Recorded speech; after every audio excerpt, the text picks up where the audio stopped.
উপমহাদেশীয় ক্রিকেটে আলোর কমতি নেই, আবার আছে অনেক অন্ধকার গলি। সাবেক পাকিস্তানি গ্রেট ওয়াসিম আকরামের সৌজন্যে এবার তেমনই এক অন্ধকার গলির খবর পাওয়া গেল। সুইংয়ের সুলতান খ্যাত আকরামের আত্মজীবনী সুলতানা মেমোয়ার, সেখানে তার খেলোয়াড়ি জীবনের জানা অজানা নানা অভিজ্ঞতাকে জনসম্মুখে এনেছেন। এই বইতেই সাবেক এক সতীর্থের বিরুদ্ধে রীতিমতো অভিযোগের বোমা ফাটালেন তিনি। আকরামের সরাসরি অভিযোগের তীর তার তৎকালীন সতীর্থ ও সাবেক অধিনায়ক সেলিম মালিকের দিকে। ওয়াসিম আকরাম তখন জাতীয় দলে নবাগত। সেই শুরুর দিনগুলোতে সতীর্থ সেলিম মালিকের দ্বারা তিনি বারংবার দুর্ব্যবহারের শিকার হয়েছিলেন। পাকিস্তানের হয়ে আকরামের অভিষেক ঘটে 1984 সালে। এর ঠিক 2 বছর আগে মালিকের আন্তর্জাতিক অঙ্গনে অভিষেক ঘটে। সেই হিসেবে মালিক সিনিয়রিটি সুবিধা নিতেন বলে অভিযোগ এনেছেন ওয়াসিম আকরাম।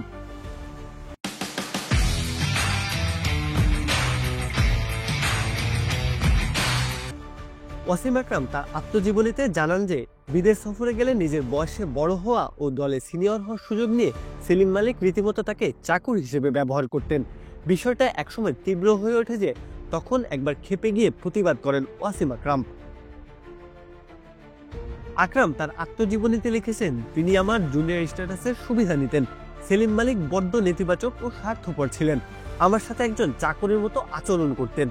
তিনি আমাকে দিয়ে তার শরীর মাসাজ করার দাবি করতেন, আমাকে তার জামা কাপড় এবং বুট ধুয়ে দেওয়ার জন্য আবদার করতেন। একবার আমি ভীষণ রেগে গিয়েছিলাম। তখন রমিজ, তাহির, মহসিন ও সোহেব মোহাম্মদ সবাই মিলে আমাকে নাইট ক্লাবে নিয়ে যায়।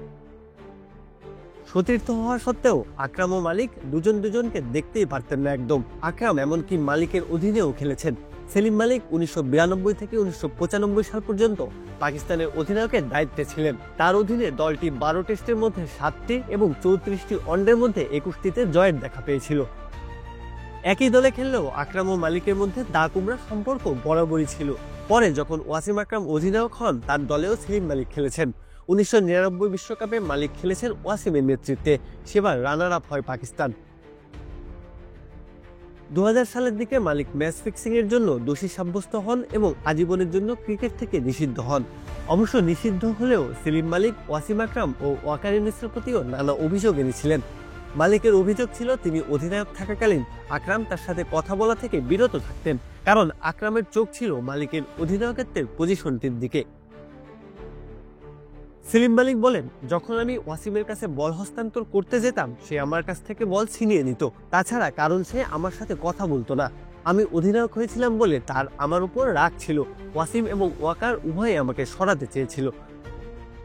সেলিম মালিকের দাবি, তিনি মাঠে ওয়াসিমকে আরো বলতেন, ওয়াস, তুমি বিশ্বের 1 নম্বর বলার, এই ব্যাটারকে আউট করো। যদি তাও না পারো, এতে আমার কিছু যায় আসে না, তবে এটা তোমার মান সম্মানের ব্যাপার। তিনি আরো বলেন, আমি যখন তাকে অনুপ্রাণিত করেছি, সে তখন আমাকে উপেক্ষা করে রান আপের দিকে হেঁটেছে। সব মিলিয়ে এর আগে ওয়াসিম আকরামের বিরুদ্ধে একাধিকবার উপেক্ষা ও গোয়ার্তুমির অভিযোগ এনেছিলেন সেলিম মালিক। এদিকে ওয়াসিম আকরামের পক্ষ থেকে অভিযোগের ধারণাটা আবার একেবারে ভিন্ন। এই অভিযোগে খলনায়ক সেলিম মালিকই। প্রত্যয় হক কাব্য, খেলা 71।